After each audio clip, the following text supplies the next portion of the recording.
सहनौ भुनक्तु सह वीर्यं करवावहै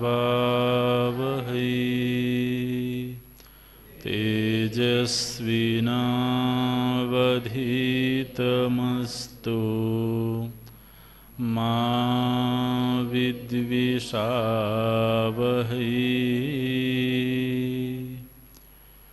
ॐ शान्तिः शान्तिः शान्तिः।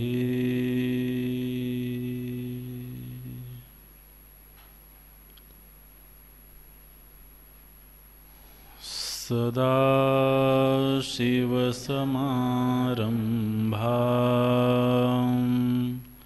शङ्कराचार्यमध्यमाम् अस्मदाचार्यपर्यन्तां वन्दे गुरुपरम्पराम्।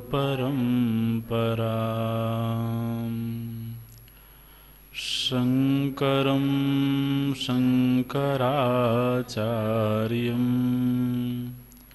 केशवं बादरायणं सूत्रभाष्यकृतौ वन्दे भगवन्तौ पुनः पुनः भगवन्तौ पुनः पुनः।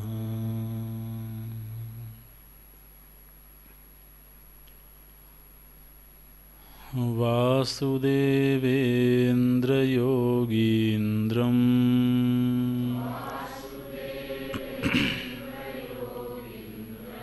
नत्वा ज्ञानप्रदं गुरुम्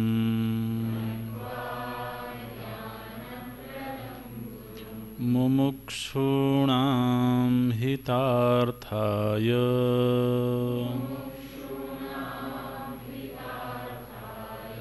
तत्त्वबोधोऽभिधीयते।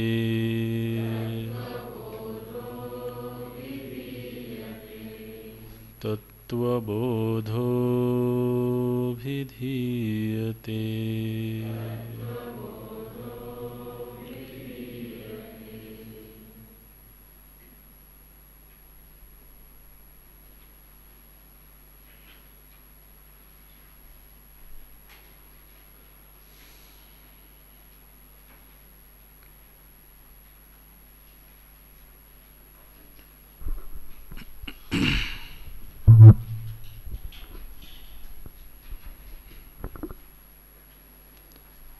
परीक्ष्य लोकान् कर्मचितान् ब्राह्मणः निर्वेदम् आयात नास्ति अकृतः कृतेन। जब कोई संवेदनशील व्यक्ति अपने जीवन का परीक्षण करता है, परीक्षक की दृष्टि से जीवन जीता है, तो श्रुति माता कहती हैं कि उसके हृदय में निर्वेद की सृष्टि होती है। परीक्ष्य लोकान, यदि तो हम बेहोशी में ही जीवन को जिए चले जा रहे हैं, उसी को सत्य मान करके सुख दुख को ही जीवन का यथार्थ मान करके जी रहे हैं, तो उसमें कोई विशेष बात नहीं है। वो तो मानवेतर प्राणी भी जीवन जी लेते हैं, किंतु बुद्धिमान होने का एक प्रमाण ये है कि उसके पास जो कुछ भी उपलब्ध है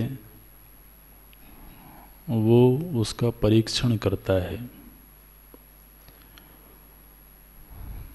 प्रायः हम सभी की मनोवृत्ति ऐसी है, नैसर्गिक रूप से जो कुछ हमें प्राप्त है उसकी उपेक्षा हो जाती है और जो अप्राप्त है उसकी अपेक्षा बनी रहती है। तो प्राप्त की उपेक्षा और अप्राप्त की अपेक्षा, यही हमें आगे से आगे दौड़ाती है। जो हमारी जिजीविषा है उसके पीछे एक ये वृत्ति भी निमित्त है। जिस दिन ऐसा लगने लगे कि अब कुछ भी प्राप्तव्य नहीं है, तो फिर आगे क्या, कल क्या करेंगे, ये कुछ न कुछ प्राप्तव्य बना रहे, इसीलिए भविष्य की आकांक्षा बनी रहती है, भविष्य के प्रति रुचि बनी रहती है।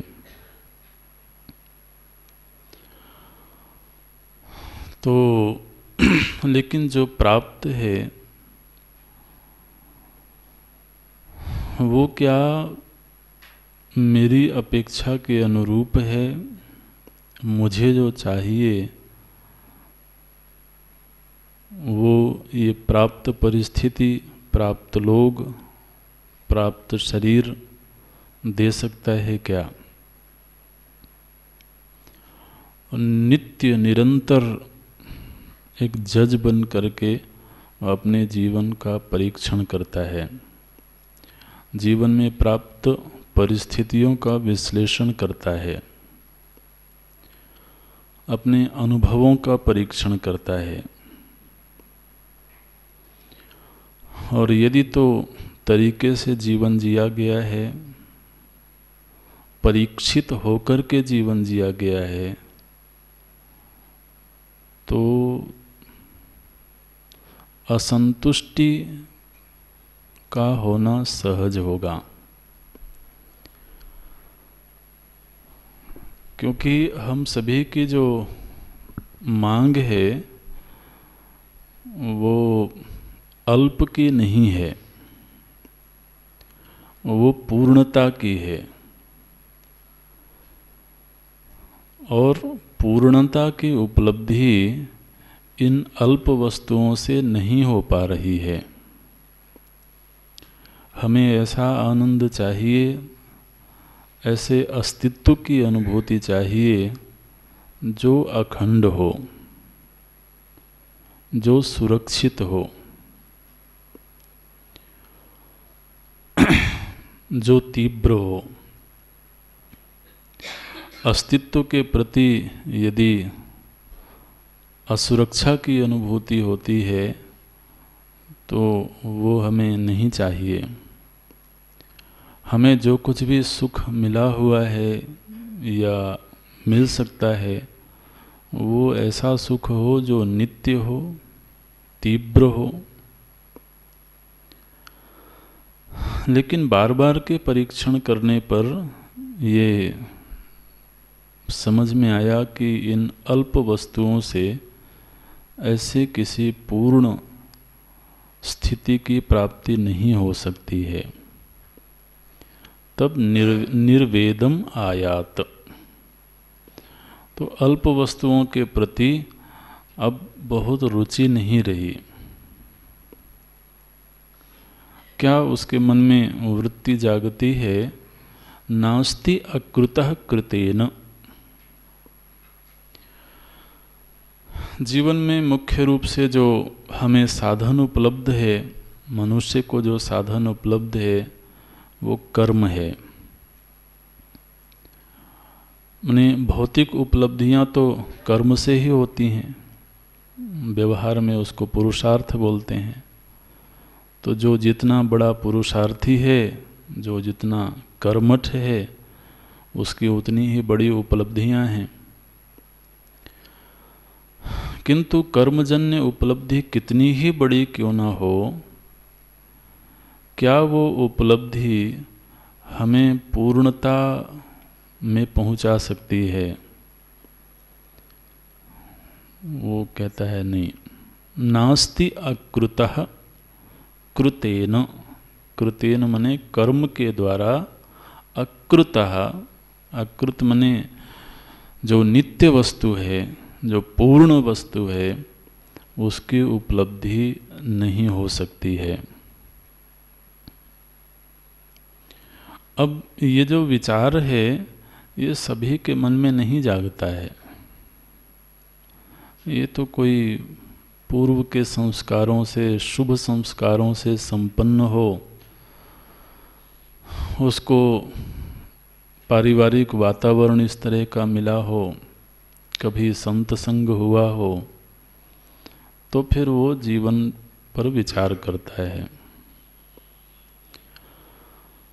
तो यदि इतना विचार हुआ और वो अपने वर्तमान से असंतुष्ट है, तो उसके मन में ये भाव आता है, ये वृत्ति जागती है कि क्या दुनिया में ऐसा कोई मार्ग नहीं है, ऐसा कोई जीवन का रूप नहीं है जो हमें पूर्णता की प्राप्ति का भरोसा दिला सके? क्या कोई ऐसा विज्ञान नहीं है जो हमारी इस नैसर्गिक मांग को मिल जाने की एक संभावना प्रस्तुत कर सके? तो वो किसी मार्गदर्शक की तलाश करता है। वो दुनिया में देखता है लोगों को, जो उपलब्धि संपन्न लोग हैं, वो भी कोई बहुत संतुष्ट नज़र नहीं आते हैं।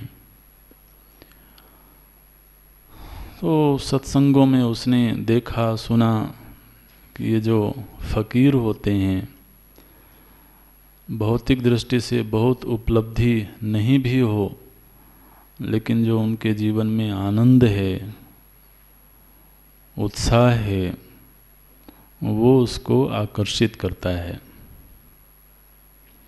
भौतिक संसाधनों की न्यूनता के बावजूद कोई निश्चिंत रह सकता है,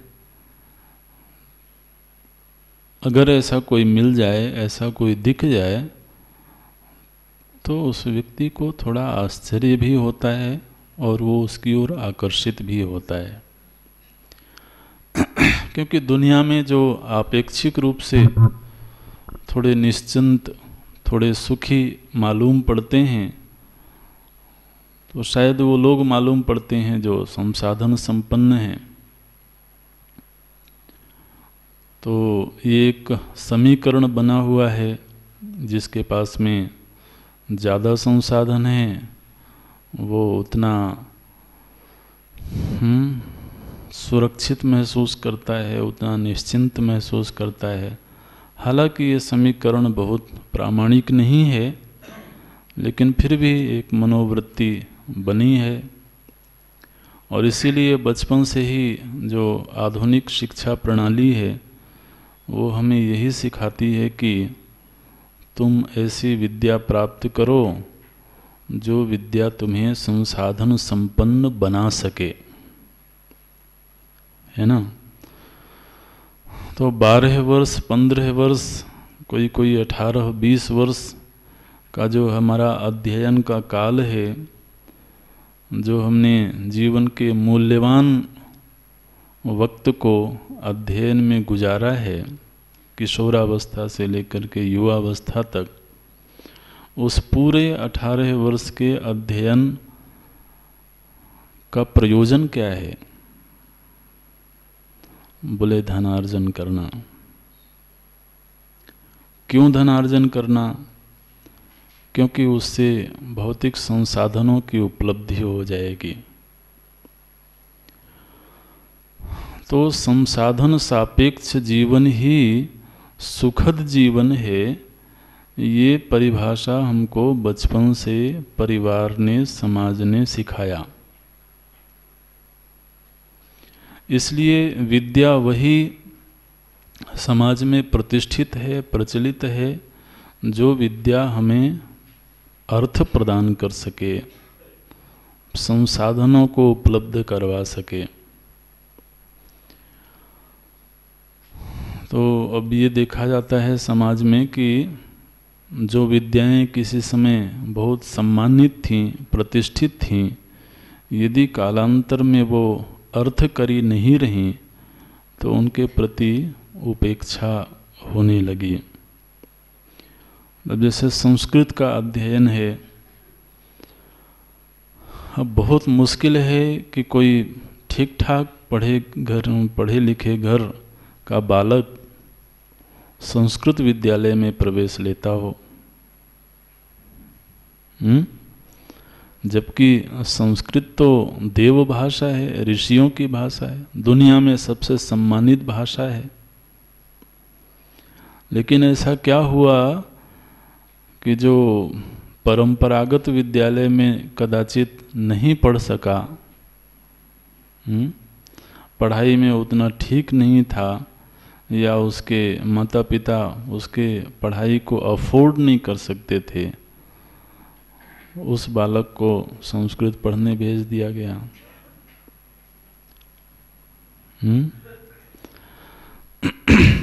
क्यों ऐसा होता है?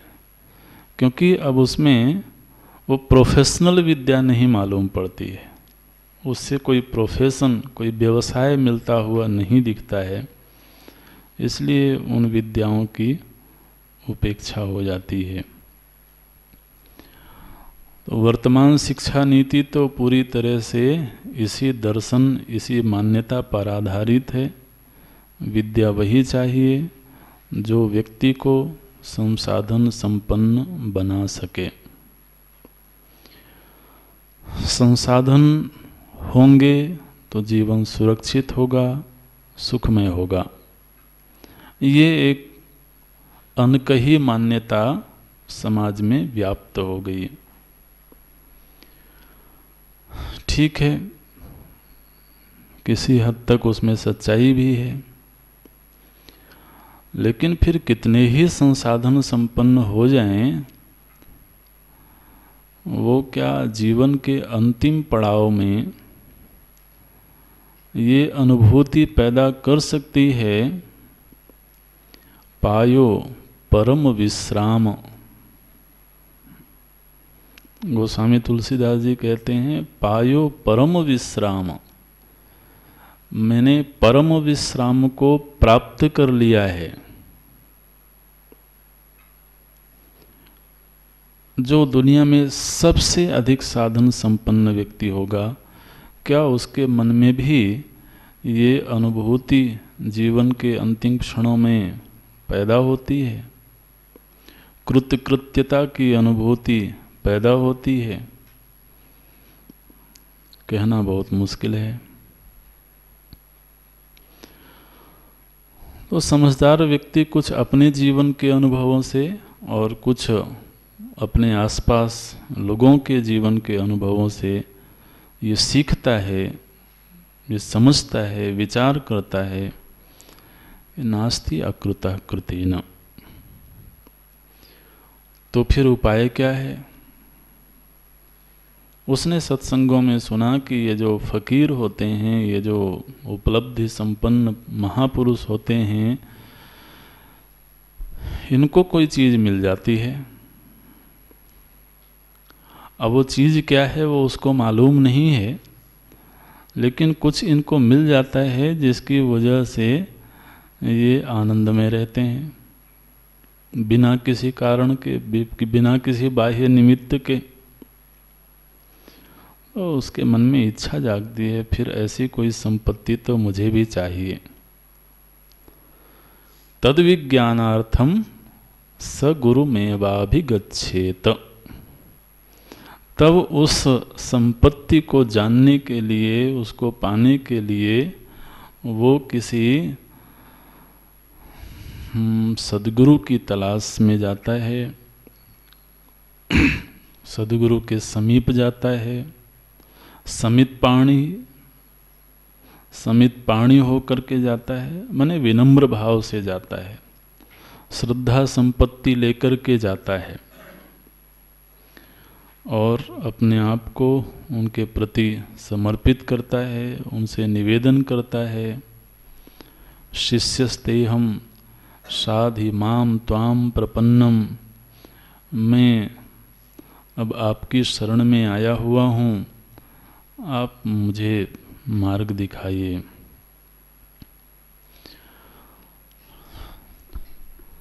ये यहाँ तक पहुँच जाने के बाद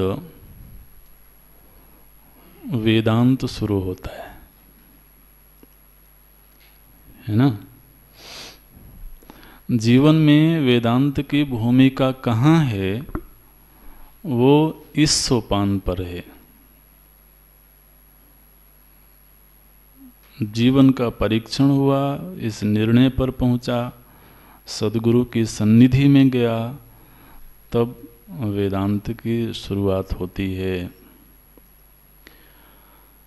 कदाचित हम लोगों को ऐसा लग सकता है कि हम तो इस सोपान तक नहीं पहुँचे,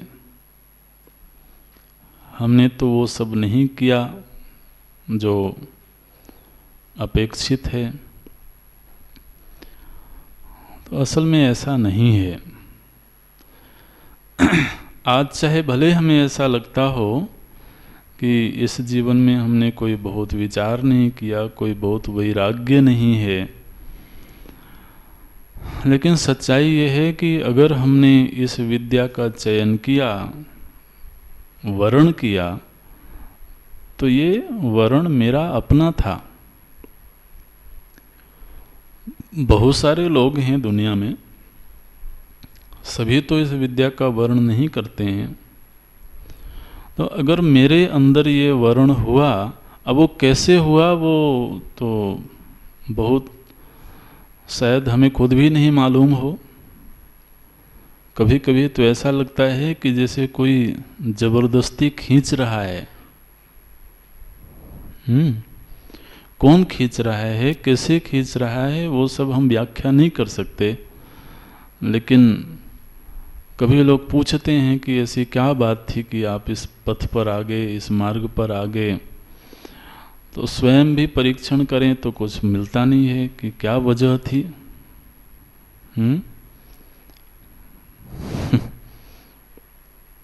लेकिन आगे एक सच्चाई है। कभी कभी लोग पूछते हैं कि आप कब से आध्यात्मिक हो गए, इस अध्यात्म के पथ पर कब आए।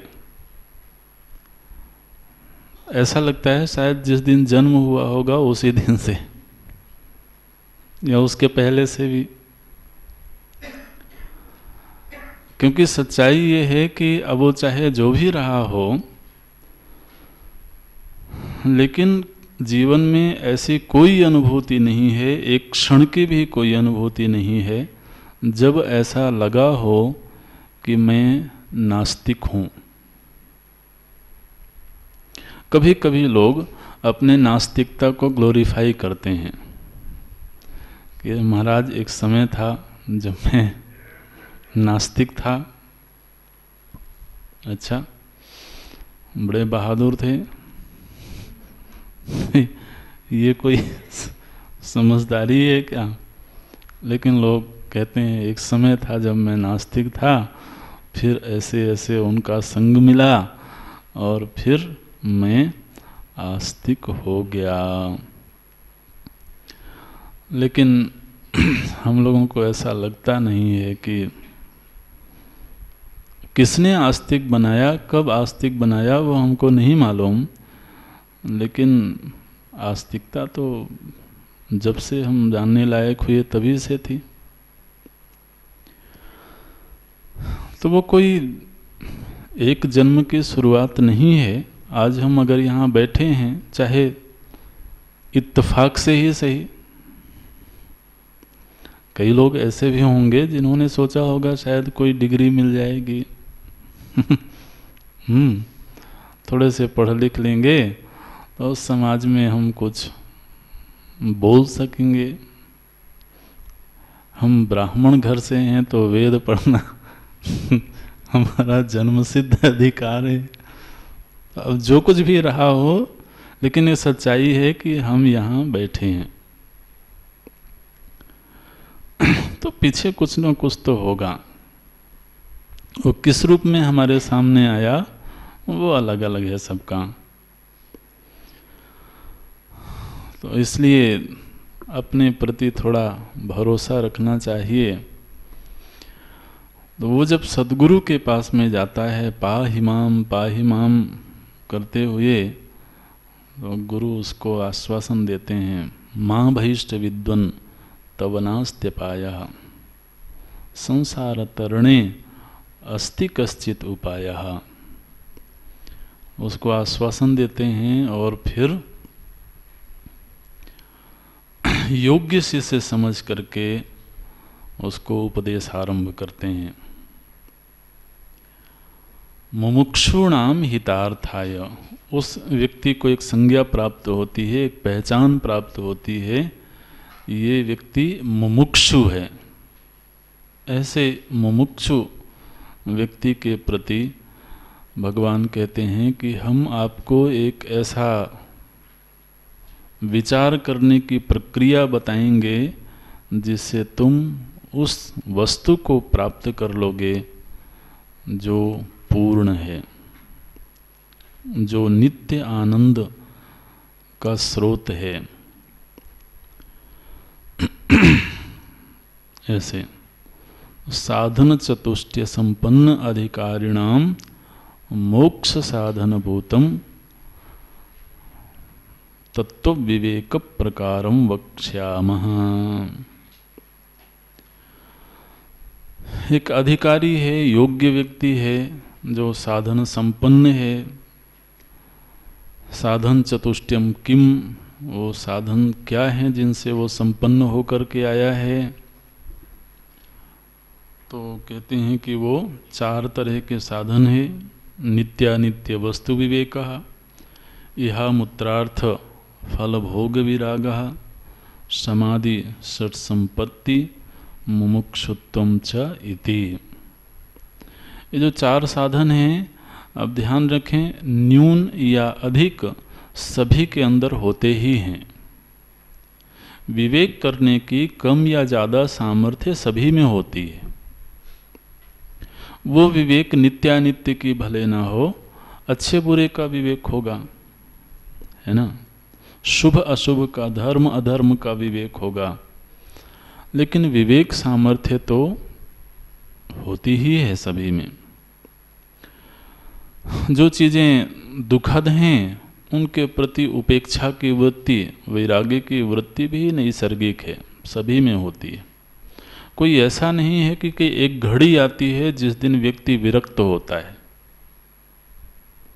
ये तो वैराग्य भी जीवन का एक अनिवार्य हिस्सा है। जो चीज़ें हमको इरिटेट करने लगीं, दुख देने लगीं, उनके प्रति मन में तो त्याग की वृत्ति आ जाती है। अब वो कितना ऊपर तक जा सकता है, ये सबका अलग अलग है। और उसका चरम क्या है, तो कहते हैं इहा मूत्रार्थ फल भोग विरागः। अच्छा, श्रम आदि संपत्तियां भी सभी में होती हैं। ऐसा थोड़ी है कि मन 24 घंटे ही चंचल रहे। वो तो जब कोई मनपसंद चीज़ सामने हो तो मन वहाँ लग जाता है, शांत हो जाता है। तो इन साधनों से संपन्न है वो। फिर स्वयं ही भगवान प्रश्न उठाते हैं, नित्यानित्य वस्तु विवेक कहा। नित्य वस्तु एकम ब्रह्म तद व्यतिरिक्तम सर्वम अनित्यम अयमेव नित्यानित्य वस्तु विवेकः। विरागः कहा इह स्वर्गभोगेषु इच्छाराहित्यम। और फिर षट संपत्तियों का वर्णन है ना। मनोनिग्रह शम, इंद्रिय बाह्य इंद्रिय निग्रह दम, इस तरह से तो षट संपत्तियों की चर्चा करते हैं। गुरु वेदांत वाक्येषु विश्वासः श्रद्धा चित्तैकाग्रता समाधानम। जो चतुर्थ साधन था मुमुक्षुत्वम, मोक्षो में भूयात इति इच्छा।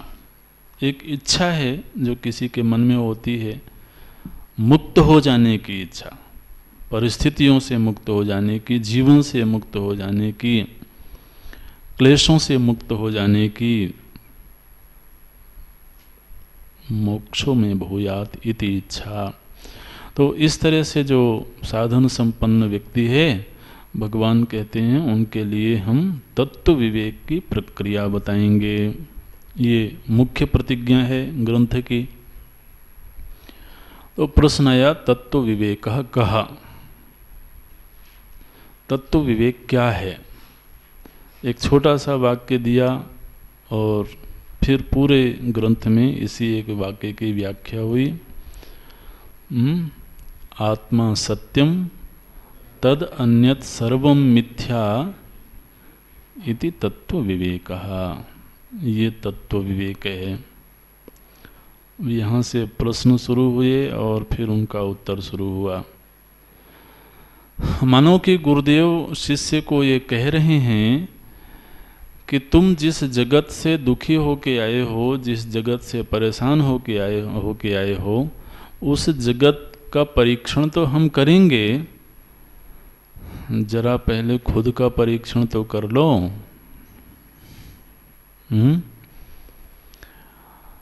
मैं कैसा हूँ पहले तो इस पर ढंग से विचार कर लिया जाए, फिर मुझे प्रभावित करने वाली चीज़ों के विषय में भी विचार कर लेंगे।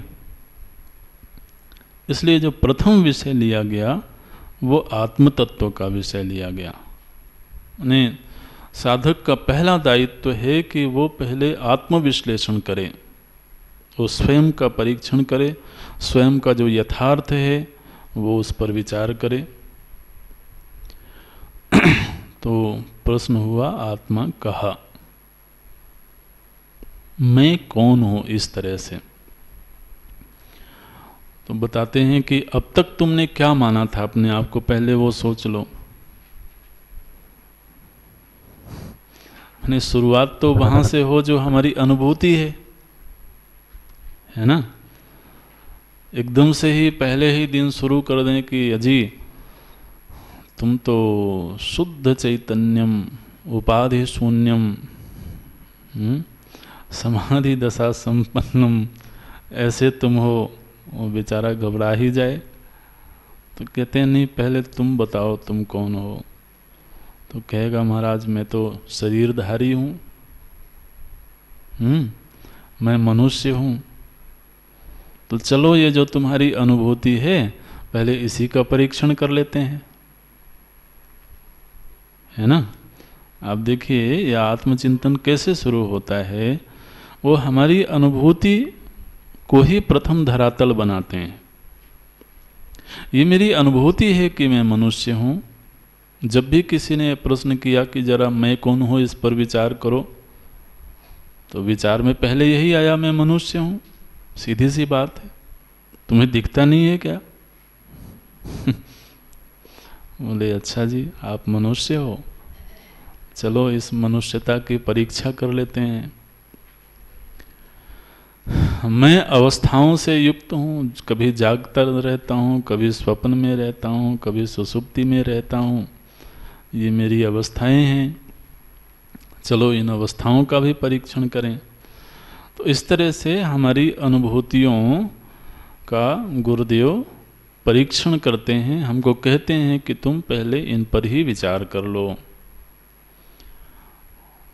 तो इस विचार के संदर्भ में फिर स्थूल सूक्ष्म कारण शरीर का चिंतन हुआ, है ना। और इसी व्यक्तित्व में तो अनुभव के आधार पर 5 तरह के विभाग दिखाई देते हैं। उनको पंचकोश नाम दिया गया। तो पंचकोशों का चिंतन हुआ, अन्नमय कोश, प्राणमय कोश, मनोमय कोश, विज्ञानमय कोश और आनंदमय कोश।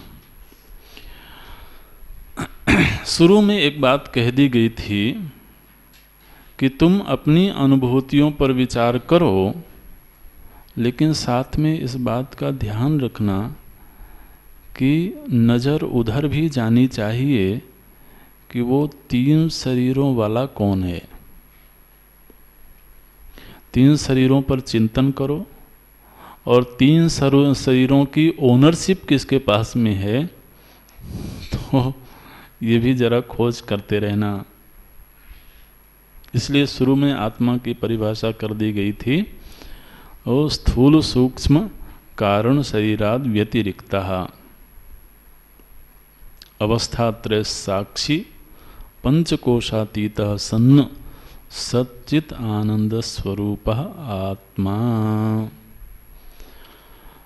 तो गुरु के मन में एक प्रयोजन है।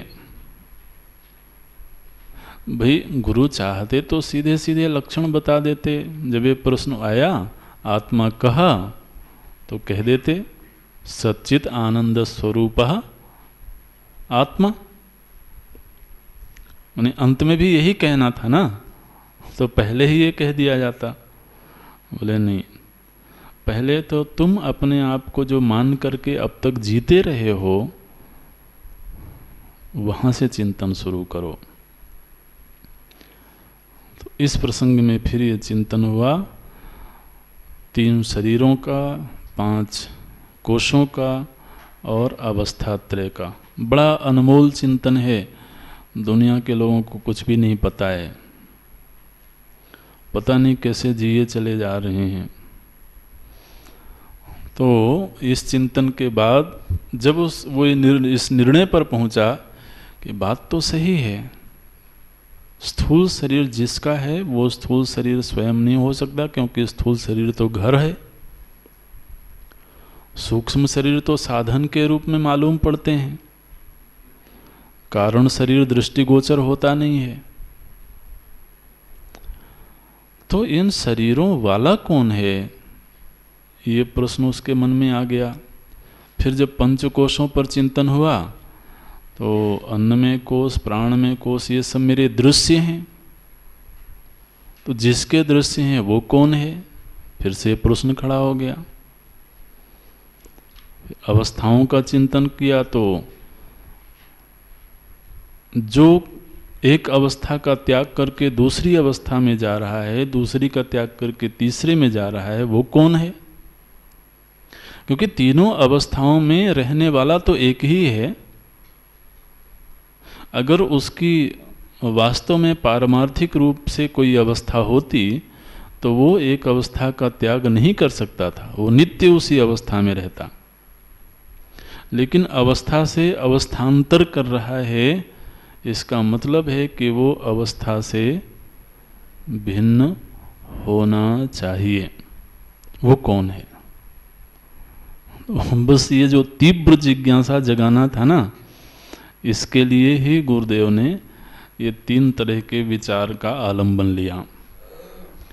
और जब प्रबल इच्छा जग गई कि अब तो भगवान बता ही दो ये कौन है, तब कहते हैं वो जो है वो सत चित आनंद स्वरूप आत्मा तरही कहा।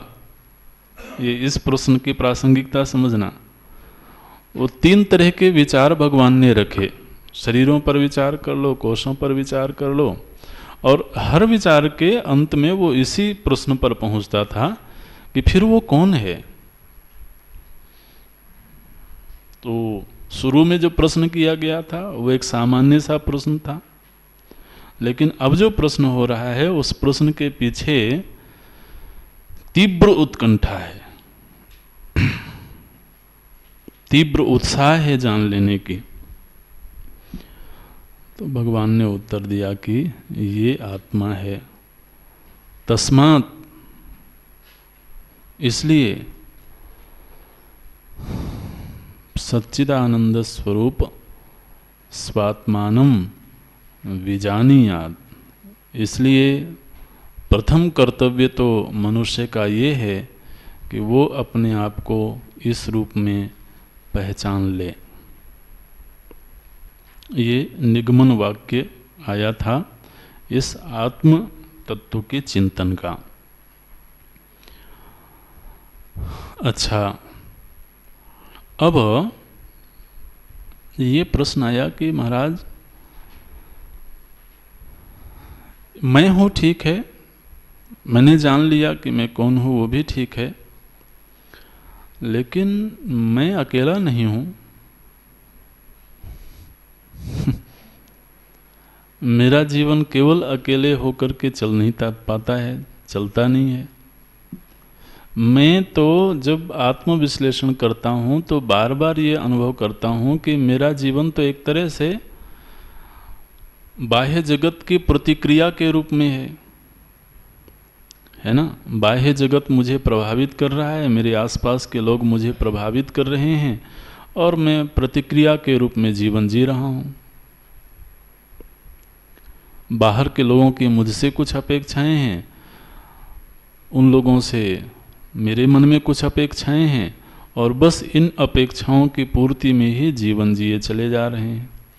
तो मैं केवल अपने आप पर ही विचार करूं, ये तो जरा अधूरा विचार मालूम पड़ता है।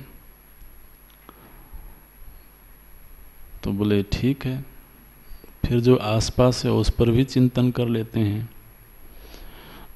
तो सृष्टि प्रक्रिया का चिंतन शुरू हुआ। वहां से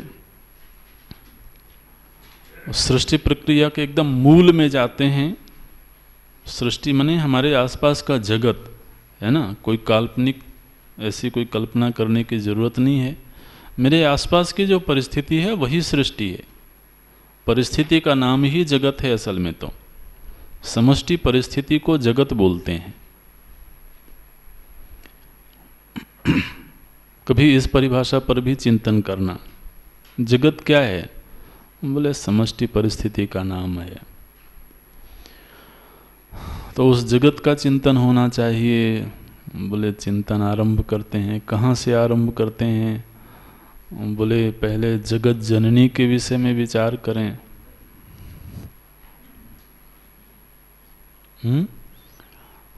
जगत पर विचार करने के लिए जो जगत की जननी हैं उन पर विचार करें। तो गुरुदेव कहते हैं एक माया नाम की चीज़ है, तो स्वतः तो सत्तावान नहीं है, स्वतः तो उसका कोई अस्तित्व नहीं है, किंतु ब्रह्म तत्व है जिससे उसको सत्ता अस्तित्व प्राप्त है। ब्रह्माश्रया सत्व रजस तमो गुणात्मिका माया अस्ति। माया क्या है? बोले त्रिगुणों की युति को ही माया संज्ञा प्राप्त है। फिर उसी माया से सृजन आरंभ हुआ, तथा आकाशा संभूता, आकाशाद वायु, वायोरग्नि, अग्निरापः अद्भ्या पृथ्वी। पृथ्वी तक की उत्पत्ति हो गई। फिर इन्हीं महाभूतों के सूक्ष्म सत्वांश से पृथक पृथक ज्ञानेंद्रियों की उत्पत्ति हुई। समष्टि सत्वांश से अंतःकरण की उत्पत्ति हुई।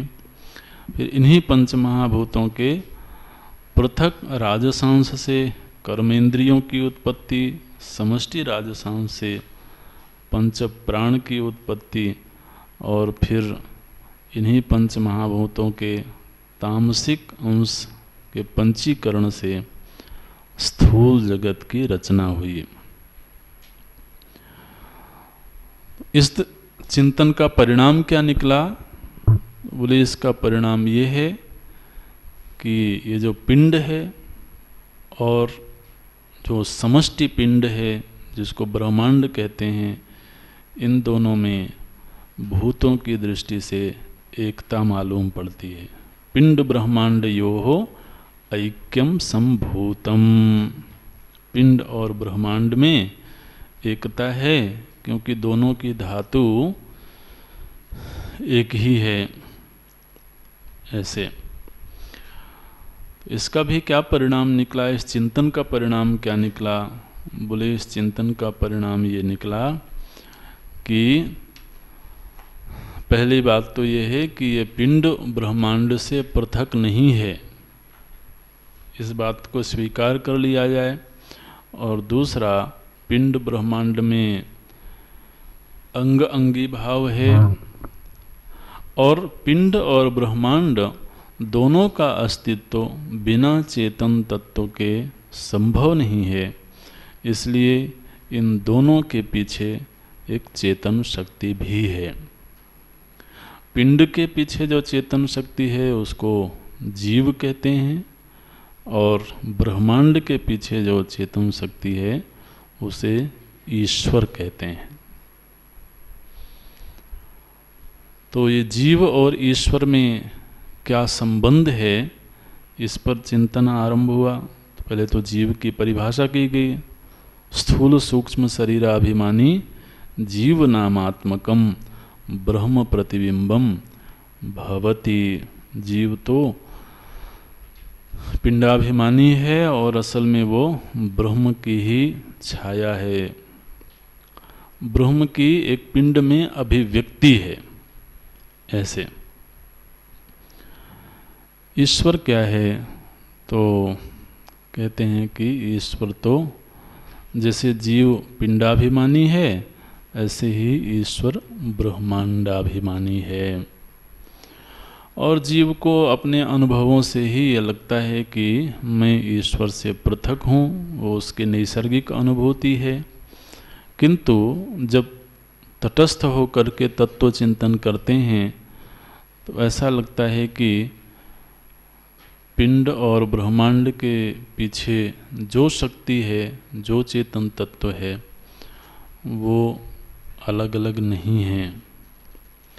एक ही तत्व अविद्या के संदर्भ से जीव के रूप में उपलब्ध होता है, वही तत्व माया के संदर्भ से ईश्वर के रूप में उपलब्ध होता है। इसलिए ये जो उपलब्धि है, पृथक उपलब्धि है, ये औपाधिक है, उपाधिजन्य पृथक उपलब्धि है। निरुपाधिक रूप से दोनों में कोई भेद नहीं है। शिष्य के मन में प्रश्न आया कि भगवान, मेरी अनुभूति तो ये कहती है कि मैं अल्प हूँ, अल्पज्ञ हूँ, अल्प शक्ति हूँ, और जो ईश्वर है वो आराध्य है, मेरा वो तो सर्वसमर्थ है, सर्वज्ञ है। कथम ऐक्यम संभूतम, एकता कैसे? ध्यान रखें, यहाँ पर शिष्य के मन में संशय नहीं है, है ना, उसके मन में संशय नहीं है। वो इस यथार्थ को समझना चाहता है, इस यथार्थ को अपने अनुभव का विषय बनाना चाहता है। इसलिए वो प्रश्न कर रहा है कि गुरुदेव, आपने जो सत्य मुझे दिखाया है, मैं अपने वर्तमान अनुभूति के आधार पर वहाँ तक नहीं पहुँच पा रहा हूँ, तो आप मुझे वो साधन, वो तरीका बता दें जिससे मैं उस सत्य को स्पर्श कर सकूं। इसलिए उसने ये प्रश्न किया, कथम ऐक्यम संभूतम विरुद्ध धर्माक्रांतत्वात्। तो गुरुदेव ने कहा कि ये चिंतन एक धरातल का है, ये देहाभिमानी का चिंतन है, तो इससे ऊपर उठ करके चिंतन करेंगे तो ये समझ में आएगा कि अहम और त्वम, इन दोनों के दो तरह के अर्थ होते हैं। एक तो प्रचलित अर्थ होता है जो सामान्य रूप से हम सभी को मालूम है, उसको वाच्यार्थ कहते हैं। लेकिन वाच्यार्थ से भी बड़ा सत्य उन शब्दों का जो लक्ष्यार्थ है वो है। तो उस लक्ष्यार्थ का अनुसंधान करना, हमारा दायित्व है।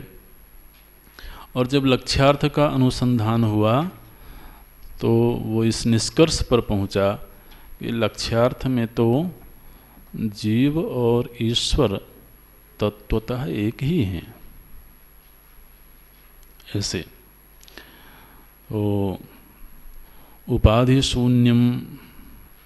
शून्यम दोनों के साथ में है। जीव उस लक्ष्यार्थ को प्राप्त करता है समाधि दशा संपन्नम, अंतःकरण निर्मल है, उपासना आदि के द्वारा, सेवा आदि के द्वारा अंतःकरण की मलिनता धुल गई है, इसलिए वो गहराई में इस लक्ष्यार्थ को खोज पा रहा है और ईश्वर तत्व पर भी चिंतन करके वो उसी निर्णय पर पहुंचता है। इसलिए न जीवेश्वर भेदः, जीव और ईश्वर में कोई भेद नहीं है। इस निर्णय को जो उपलब्ध हो गया वो कौन है? बोले उसी को जीवन मुक्त कहते हैं, क्योंकि अब उसकी दृष्टि में उसका ईश्वर किसी लोकांतर में नहीं है, बल्कि वो स्वयं में ही उसको प्राप्त कर लिया है। वो जीवन मुक्त है। कैसे हुआ ये? वेदांत वाक्य ही सद्गुरुपदेशेन च येषां ब्रह्म बुद्धि उत्पन्ना ते जीवन मुक्ताः।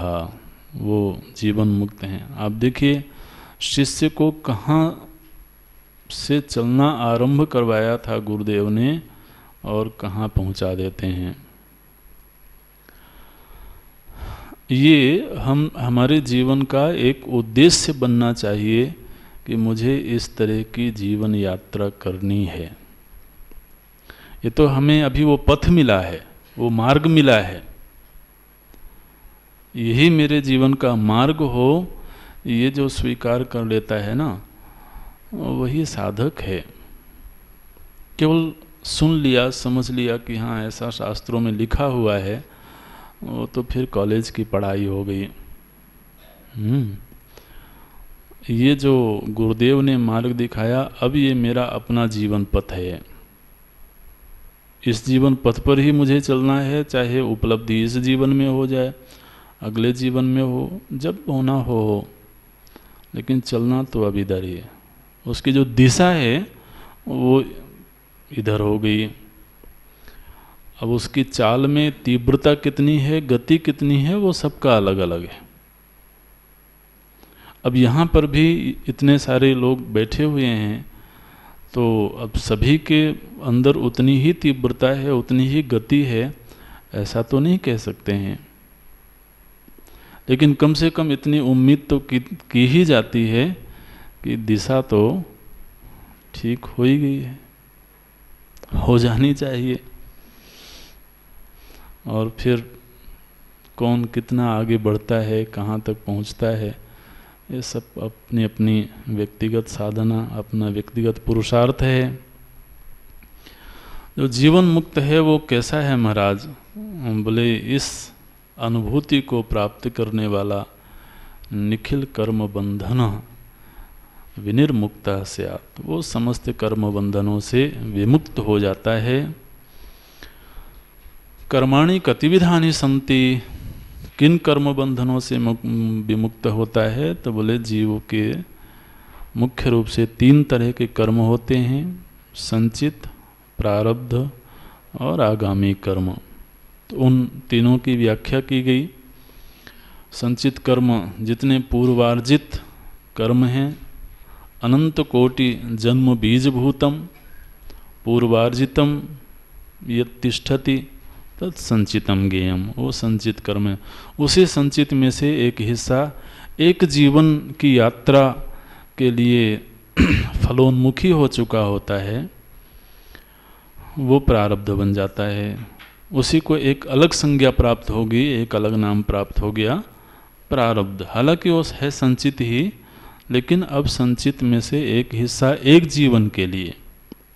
ध्यान रखें, ये जीवन जैसे समाप्त होता है, अगर वो मुक्ति प्राप्त नहीं हुई है तो अगले जीवन के लिए पुनः एक कोष फलोन्मुखी हो जाएगा, तो वो प्रारब्ध बन जाएगा। ऐसे एक जीवन के लिए एक कोष फलोन्मुखी होता जाता है, और उस जीवन यात्रा के मध्य में भी कुछ ऐसे कर्म होते हैं जो प्रारब्ध के साथ जुड़ जाते हैं, वो उसी जीवन में फलोन्मुखी होने की सामर्थ्य रखते हैं।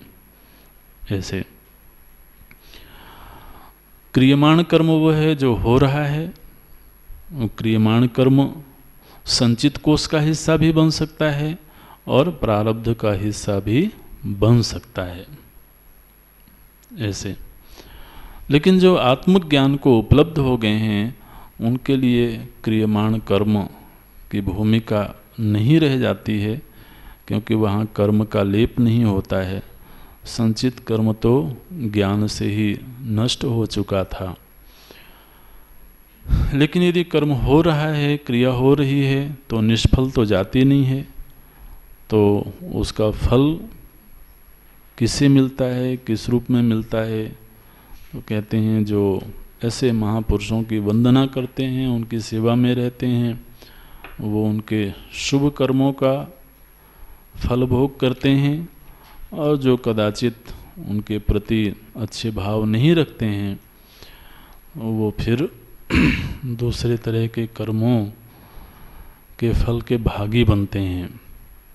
लेकिन वो स्वयं कर्म विनिर्मुक्त हो चुका है और वो उस स्थिति को प्राप्त हो गया जहाँ पहुँचने के बाद फिर कहीं आवागमन नहीं होता है।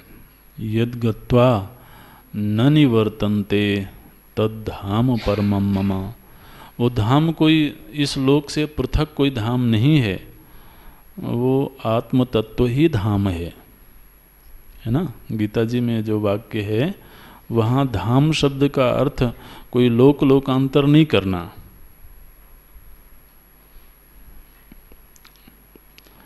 उस आत्मोपलब्धि के बाद में फिर उसका गमनागमन नहीं होता है। अब जब गमनागमन होता नहीं है, शरीर से वो मुक्त हो चुका है, तो अब शरीर की क्या गति होगी उसके प्रति उनका कोई महत्व भाव नहीं है। इसलिए तनुम त्यजत वा काश्याम स्वपचस्य गृह्यथवा, फिर वो शरीर कहाँ छूटता है तो ये कोई महत्व की बात नहीं है।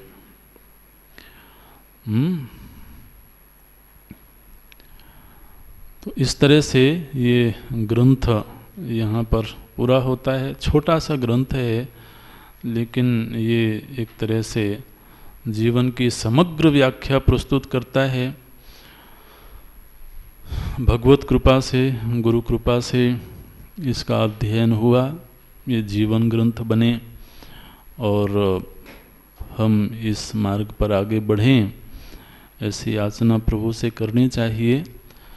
और इन्हीं विषयों को और सूक्ष्मता से, विस्तार से हम समझें, हमारी बुद्धि उसके प्रति तैयार रहे, उत्साही रहे, ये कामना भी तो अपने प्रभु से करते रहना चाहिए। हमेशा इस बात को ध्यान में रखना है कि ये जो कुछ भी होता है, हो रहा है, ये सब उनके अनुग्रह से हो रहा है। इसलिए उनके अनुग्रह की छाया में रह कर के ही साधन भजन करना चाहिए। तो यहाँ पूरा करते हैं। ओम तत्सत। ओम पूर्णमदः पूर्णमिदं पूर्णात् पूर्णमुदच्यते पूर्णस्य पूर्णमादाय पूर्णमेवावशिष्यते। ओम शांति शांति शांति। ओम श्री गुरुभ्यो नमः। हरि ओम।